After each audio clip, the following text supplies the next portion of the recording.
आप इस चीज को समझ लेना, क्योंकि जिस दिन आपके ये टॉपिक खत्म नहीं होंगे, मेरा ये मेरा वो, आप नहीं ले पाओगे खुदा से वो चीजें, क्योंकि बाइबल में उन चीजों को मनन करो।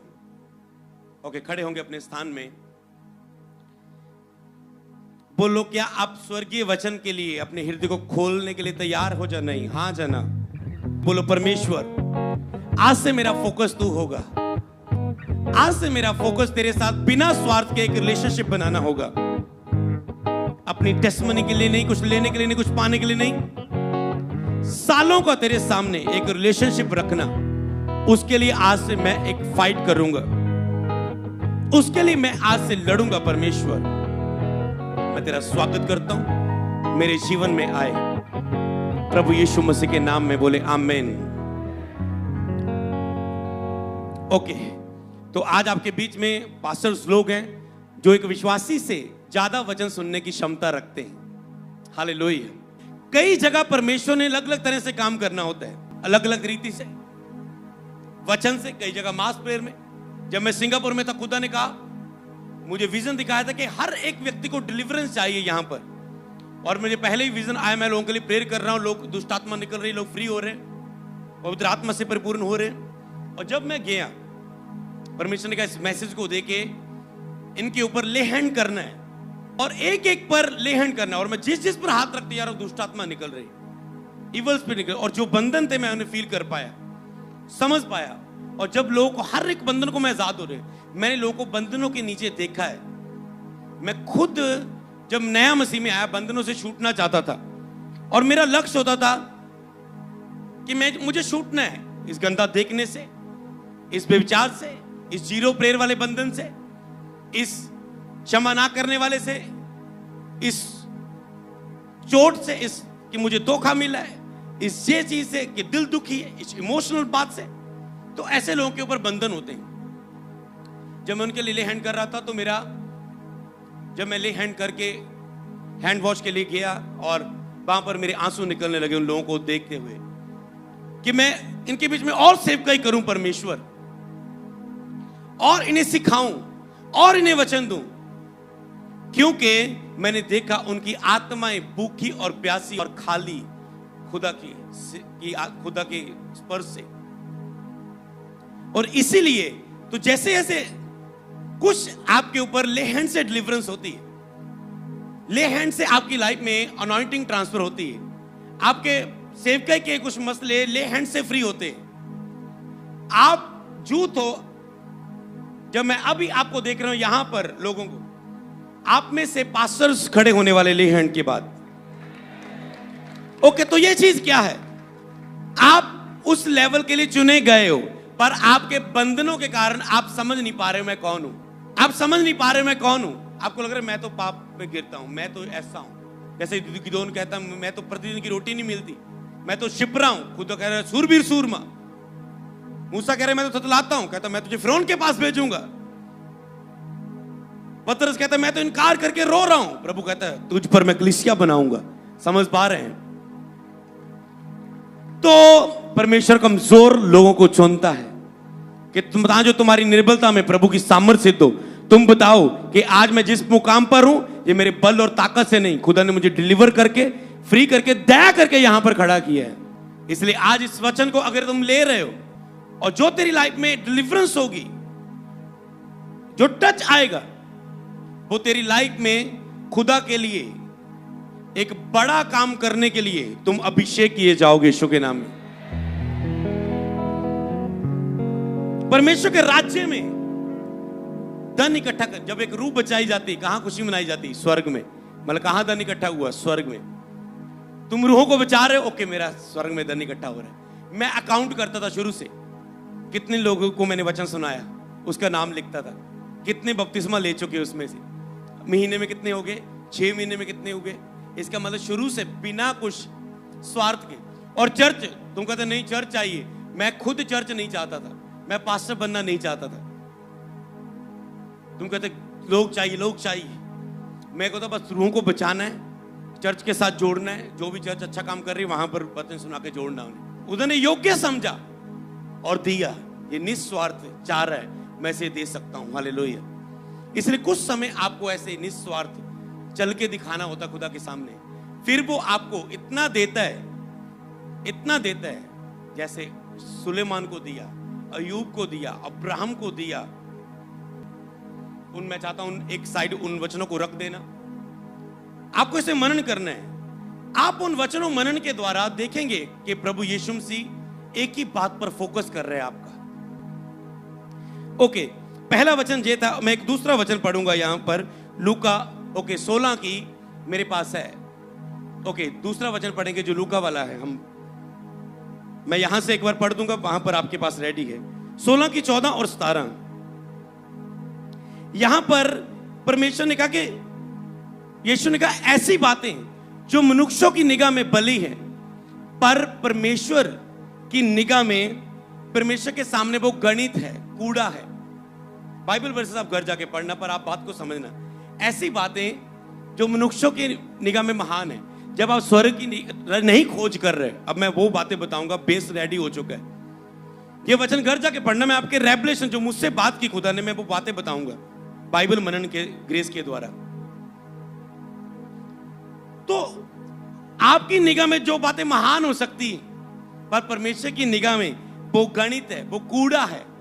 इसलिए पौलुस कहता है हर वो चीज जो मेरे लिए उत्तम है, मैंने उसे मसीह की सेवा के कारण उसे कूड़ा समझ लिया, अपने आप के लिए कूड़ा समझ लिया, अपनी उस शारीरिक अभिलाषा की चीजों को मसीह के लिए। इसलिए जो मनुष्य की निगाह में महान है वो परमेश्वर के सामने नहीं है। जैसे एक धनी मनुष्य था, एक निर्धन लाजर था। धनी मर गया, लाजर भी मर गया। धनी नरक में तड़प रहा है क्योंकि उसने परमेश्वर का कोई डर नहीं रखा। लाजर के पास दुख था, प्रॉब्लम थी, चिंताएं थी, बीमारियां थी, फोड़े थे, दर्द थे, पर वो अब्राहम की गोद में था। क्या था? क्या फोकस क्या था? इसका फोकस खुदा के राज्य की ओर, धन पाने की ओर था। जब वो मर गया तो स्वर्ग में उसने धन पाया। ओके, फोकस क्या? परमेश्वर ने क्यों स्टोरी बताई? कहता फोकस कर लो स्वर्ग की ओर, फोकस कर लो। ओके, मैं अगला वचन पढ़ूंगा। लिखा है मत्ती 16 की 26 और 27। अगर मनुष्य सारे जगत को प्राप्त कर ले, बाइबल में लिखा है, और उसकी आत्मा ही का नाश हो तो क्या लाभ? ओके, अगर आपने मसा ले लिया, गैदरिंग ले ली, चिन्ह और चमत्कार आप कर पा रहे हो, सब कुछ आपके पास है, पर आपकी आत्मा ही का, कहता है, नरक में जाए, क्या फायदा? क्या फायदा उस चीज का? आपकी आत्मा ही नरक में जाए। आपने वीजा पा लिया, पर वहां पर फौरन में आप पाप में हो। आपने बच्चे की आशीष ले ली, अब आप और आपके बच्चे सब परिवार पाप में हो। तो कहता है अगर इंसान अपने सपनों को पूरा कर ले, सब कुछ पाले, पर उसकी आत्मा ही का नाश हो तो क्या फायदा? इसका मतलब आत्मा के लिए तुझे सोचना है, तो तुझे ध्यान रखना है अपना, कहता है स्वर्गीय बातों की ओर। ओके, चौथा मैं पढ़ दूंगा अभी। यहां पर लिखा, पृथ्वी पर धन इकट्ठा ना करो, क्योंकि जहां तुम्हारा धन है वहां तुम्हारा मन भी होगा। अगर तुम पृथ्वी पर पैसा पैसा पैसा इंतजाम करते हो, कह रहे जहां पर तुम्हारा धन है वहां, तो तुम्हारा ध्यान हमेशा धन पर लगेगा। मेरा ये इंतजाम नहीं हो रहा है, मेरा ये इंतजाम नहीं हो रहा है पास्टर, मुझे सेवका के लिए धन चाहिए, मुझे परिवार के लिए धन चाहिए, मुझे अपने बिजनेस में इन्वेस्टमेंट के लिए मुझे धन चाहिए, मुझे अपने बच्चों के लिए चाहिए, मुझे अपने बच्चे की मैरिज के लिए चाहिए। आपका फोकस क्या है? धन धन धन। बिजी हो जाओ स्वर्ग में धन इकट्ठा करने के लिए। कहता सारा धन तेरे पीछे पड़ के तुझे मिलेगा यीशु नाम में। ओके, तो पृथ्वी में रह के धन इकट्ठा ना करो। धन का लोभ सब प्रकार की जड़ है, पर पैसा प्रॉब्लम की जड़ नहीं। ये धन उन लोगों की लाइफ में बाइबल में सबसे ज्यादा रहा जिन्होंने स्वर्गीय धन इकट्ठा करने की ज्यादा ध्यान दिया। हालेलुया। 5वां अगर मैं पढ़ूं, कहता राज्य और धार्मिकता की खोज करो, स्वर्ग में धन इकट्ठा करो, सब चीजें पीछे पड़ के तुझे मिल जाएगी। इसका मतलब उसने कहा राज्य और धार्मिकता को खोजना। 6वां वचन अगर मैं पढ़ूं, कहते तुम में जो इन आज्ञा पर चलेगा, ये काम करेगा, वो स्वर्ग में बड़ा किया जाएगा। इसका मतलब स्वर्ग में आप बड़े किए जाते हो। स्वर्ग में भी लेवल है, छोटा बड़ा। आप कितना बड़ा लेवल आप वहां पर ले रहे हो? 7 बढ़ेंगे। स्वर्ग का राज्य उसने कहा एक राई के दाने के समान है। मतलब आज आपको कहते जब बो दिया गया वो छोटा सा था, पर जब वो बड़ा तो एक पेड़ के समान बन गया और उसमें पक्षी भी आके रहने लगे। स्वर्ग के राज्य की ओर ध्यान आपको लगेगा एक छोटा सा ध्यान है, क्या फोकस है ये, क्या ये आत्मिक सी बात है, मसा से हम दूर हो रहे हैं, आत्मिक चीजों से दूर हो रहे हैं। पर कहते हैं जब तुम इसमें चलोगे ध्यान रख के तो ये बड़ा पेड़ बनेगा जिसमें बहुत सा फल पीछे पड़ के तुझे मिलेगा। हालेलुया। ओके, कहते हैं 8 वचन मत्ती 13:44 कहते स्वर्ग का राज्य खेत में छुपे धन के समान है, जिसको मिल गया उसे पाने के लिए एक व्यक्ति ने सारा पैसा अपना बेच दिया, धन दौलत, और खेत को खरीद लिया। क्यों? क्योंकि खेत में धन पाया गया। ऐसे तुझे स्वर्ग का राज्य में धन इकट्ठा करने के लिए मेहनत करनी है। सब चीजें कूड़ा समझ लो, मुझे स्वर्ग में धन इकट्ठा करना है। कहते हैं मुझे स्वर्ग में, बैंक ऑफ हेवन में अपनी सामर्थ्य इकट्ठा करनी है, मुझे अपना जमा करवाना है अपना आत्मिक जीवन, क्योंकि वहां से फिर वो बोलता है। हालेलुया। ओके, 8 को पढ़ दूंगा। खेत में छुपा हुआ धन है। 9 में स्वर्ग का राज्य अनमोल मोती के समान है, जिसने उस मोती को खरीदने के लिए सारा कुछ बेच दिया। यीशु मसीह इतने वचन दे रहे हैं स्वर्ग के राज्य के बारे में। मत्ती ये 13 में बोला, 14 पढ़ ले, मत्ती 14 में चले जाएं। वहां पर यीशु मसीह निकला। यीशु मसीह ने अभी यहां पर चमत्कार किए। स्वर्ग में यीशु मसीह का धन जमा था। यीशु ने 5 रोटी 2 मछली से 5000 को खिलाया। उसने स्वर्ग की ओर धन, किसकी ओर धन की धन्यवाद किया? स्वर्ग की ओर धन्यवाद करके कहा, हे पिता धन्यवाद, तूने मेरी सुन ली। 5 रोटी 2 मछलियों से सारी टोकरियां भर गई और 5000 से अधिक लोगों ने खाने को खाया। क्या वो चमत्कार? क्योंकि स्वर्ग में जमा था। जैसे आपका स्वर्ग में जमा हो रहा है, आप ऐसे करेंगे, प्रभु स्वर्ग आपके लिए खुलेगा और बोलेगा यीशु के नाम में, क्योंकि आपने स्वर्ग में जमा किया है। आप ये नहीं कहेंगे ये 3 दिन का ये मेरा स्टेप है, मैं इसके लिए जमा कर रहा हूं। आप ऑलरेडी जमा कर चुके हैं। कई बार आप कहते हैं प्रभु कर, प्रभु कर, प्रभु कर, प्रभु उत्तर दे, उत्तर दे, उत्तर दे। आपको उत्तर नहीं आता। आप पूरा जोर लगा के देख लेते हैं, प्रभु बात नहीं करता, प्रभु उत्तर नहीं देता, प्रभु आपका काम नहीं करता। पूरा कोशिश करके देखिए, ऑपरेशन ना करवाना पड़े फिर भी आपको करवाना पड़ गया।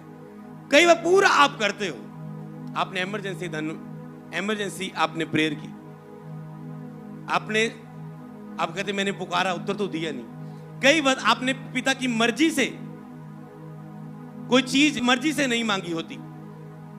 आप कहते प्रभु तूने दिया क्यों नहीं, दिया क्यों नहीं? प्रभु की इच्छा ही नहीं थी उसमें। तुम कहते तुम निराश हो गए, प्रभु उत्तर क्यों नहीं दिया तूने? हालेलुया। इसीलिए अगर तेरा जमा है स्वर्ग में, तो वो तेरे हर हिस्से में वो क्या करेगा? वो तेरे लिए बोलेगा। जब भी तुम पुकारोगे, फिर वो तेरा तो ऑलरेडी तेरा जमा है, तुम उसमें बिजी हो। तेरी लाइफ में कोई बैड न्यूज है, तेरी लाइफ में कोई लक्ष्य है, तेरी लाइफ में कोई टारगेट है, तेरी लाइफ में कोई जंग है, तुम उसे जीतोगे, क्योंकि तुम पहले ही सामर्थ्य किए गए स्वर्ग उस समय। हालेलुया। परमेश्वर के सामने एक अच्छा रिकॉर्ड बनाना। कहते स्वर्ग का राज्य में जो बड़ा होना चाहता है वो एक बालक के समान बने। अब बच्चे जैसे बनना मतलब, बच्चे बनना क्या है? बालक के समान। जो इस बालक को ग्रहण करेगा, मतलब बिल्कुल नई सोच, पुरानी सोच से बिल्कुल फिर जाना। स्वर्ग के राज्य में कौन दाखिल होंगे? जो बिल्कुल नई सोच कर लेंगे, बच्चे की तरह, बच्चे की तरह जो बिल्कुल नए हो जाएंगे। पाप के लिए वो बच्चे बन जाएंगे, वो स्वर्ग के राज्य में दाखिल होंगे। इन्हीं जैसों का है, बच्चों जैसा, जिनकी बुद्धि सोच जिन्होंने बच्चों जैसी हो चुकी है। बच्चों को कोई पाप नहीं पता। छोटे बच्चे को पूछे, उनको कोई पाप नहीं पता। उनके सामने कोई नंगा है, कोई कैसा है, उनको कोई पाप नहीं पता। अभी कहता है बच्चों की तरह तुझे तेरी बुद्धि हो जानी चाहिए, बच्चों की तरह नहीं होनी चाहिए, तो तुम स्वर्ग की राज्य में ग्रहण किए जाओगे। मतलब बुराई के लिए तुम्हें बालक बन जाना है। तो ऐसे और बहुत सारे वचन हैं जिसमें परमेश्वर एक ही फोकस को लेके आ रहे हैं। चेलों ने कहा प्रभु ने कहा उस समय तुम कहोगे मेरे नाम से तूने लंगड़े चलाए, अंधे दिखाए, उपदेश दिया। मैं कहूंगा तुम्हें जानता नहीं। क्यों? इसका मतलब सोचो। लेकिन धर्मी कठिनाई से प्रवेश करेगा तो पापी कैसे प्रवेश करेगा? क्या आपका ध्यान उस चीज की ओर है? क्या आप केवल परमेश्वर के उस फोकस की ओर चल रहे हैं? और लिखे स्वर्ग राज्य में यूहन्ना के समय लिखे बलपूर्वक हमें प्रवेश करना है। बलपूर्वक, आपको बल के साथ, ताकत के साथ लड़ के, फाइट करके आपको प्रवेश करना है। हालेलुया। इसलिए उसने कहा ये तंग है मार्ग, प्रभु ने कहा थोड़े इसमें प्रवेश करेंगे। चेलों ने कहा प्रभु क्या कारण है कि थोड़े ही प्रवेश करेंगे? प्रभु ने कहा क्योंकि ये तंग है मार्ग, खुला है वह मार्ग जिसमें भीड़ की भीड़ चलती। हालेलुया। तो आपने बस अगर बाइबल आप मत्ती से लेके पढ़ो, आपको एक फोकस लेके आना है। मैं आज से देखो बातें चाहे जितनी हमने बड़ी की, आपका ध्यान अब एक ही बिंदु पर आ जाए। मुझे बस बाइबल पढ़ना है, प्रेयर करना है, कुछ भी करना है आत्मिक क्रिया में, बस एक ही फोकस, मुझे खुदा के साथ स्वर्ग में धन इकट्ठा करना है, मुझे बैंक ऑफ हेवन में धन इकट्ठा करना है, मुझे स्वर्ग में धन इकट्ठा करना है। और दूसरा, पहला अब एक ही फोकस है आपका, अगर आपके लिए सबसे ज्यादा जरूरी है वो है उद्धार, कि मैं उद्धार ना खो जाऊं। मान लो एक व्यक्ति गलती करने जा, उसके अपने पाप है, जा तो बोलो ओके अगर मैंने पाप किया तो मेरा मसा कम होगा, जा तो वो इस डर से पाप नहीं करेगा, जा तो वो ये इससे बड़ा नहीं, मैं स्वर्ग में ग्रहण नहीं किया जाऊंगा, मैं छोटा किया जाऊंगा, इसलिए मुझे ये पाप नहीं करना। हालेलुया। आपका ध्यान बस उसी लक्ष्य की ओर हो। तो प्रभु आज भी जैसे पुराने नियम में दास भविष्यवक्ता थे जो निस्वार्थ खुदा से प्रेम करते थे, लव करते थे, एक महीना कुछ पाने के लिए नहीं, लाइफ टाइम वो खुदा के लिए ऐसे बने रहते थे, ठहरे रहते थे, और खुदा उनके बच्चों पर भविष्यवाणी देता था, वाचाएं बांधता था, जीवन भर तेरे ये बच्चे मेरे सामने ठहरे रहने वाले बनेंगे। इतनी बड़ी उन पर आशीष होती थी कि बच्चों पर ग्रेस दे देता था प्रभु कि मैं इन पर कृपा दूंगा मेरे सामने ठहरे रहने की। इसलिए उनकी लाइफ में वो चीजें थी। सबको जय मसीह की। मैं जतिन बब्बर और आप देख रहे हैं मसीह परिवार चैनल। जैसे कि आप सब जानते हैं कि मैं इस चैनल पे प्रभु के अलग अलग दासों की वीडियोस डालता हूं, तो अगर आपको हमारा चैनल अच्छा लगता है तो आप इस चैनल को ज़्यादा से ज़्यादा सब्सक्राइब जरूर करें, ताकि आप प्रभु के वचन को सुन सके। वीडियोस को ज़्यादा से ज़्यादा शेयर करें ताकि जिन लोगों तक वचन नहीं पहुंचा उन तक वचन पहुंच सके। सबको जय मसीह की। एक बार मैं आपसे दोबारा कहूँगा कि इस चैनल को सब्सक्राइब जरूर करें और वीडियोस को ज़्यादा से ज़्यादा शेयर करें। जय मसीह की।